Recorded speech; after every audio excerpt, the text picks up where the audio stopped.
Selamu alaikum. Po du me nda me juve një dobi të cilën jam duke lexu në një libër. Ajo është fjala i Ibn Qayyimit rahmetullahi alej në Tibben Nabawi apo mjekësia profetike faqe 129 të ky botimi që unë po lexoj. Hoxha mbret pak. Hoxha mbret pak. Kam një musafir, Allahu e rujt nga Shqipëria.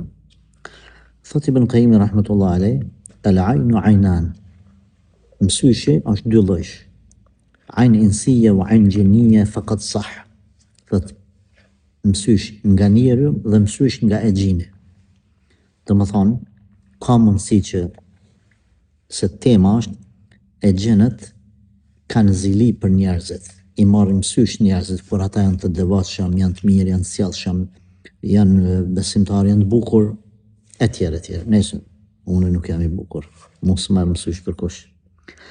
Thot transmetohet nga Selama radiallahu anha se pejgamberi sallallahu alaihi wasallam ka shku te shtëpia e Selamas që ka pas bashorte, edhe ka pa një vajzë të re aty, domethënë të vogël 12-13 vjeçare, 10 vjeçare, edhe në fytyrën e saj ka pa një shenjë që s'ka qenë shenjë normale, domethënë i ka dalë diçka.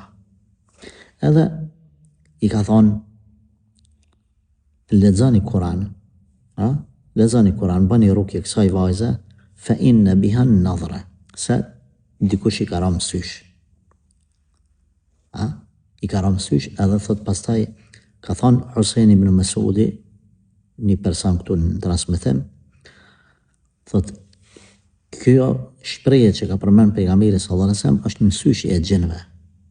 Andaj ka mundësi thot me i rap. E në rastet të tilla mos thani që se ka pabre kërkush fëmin tam, kush ka mujt mira mësysh, ka mundësi. Çka me bona, normal mos më friksu, edhe me i lexu Kur'an. Këtë hadith e shënon Imam Buhariu, po ashtu edhe Imam Muslimi. Zoti ju rujt.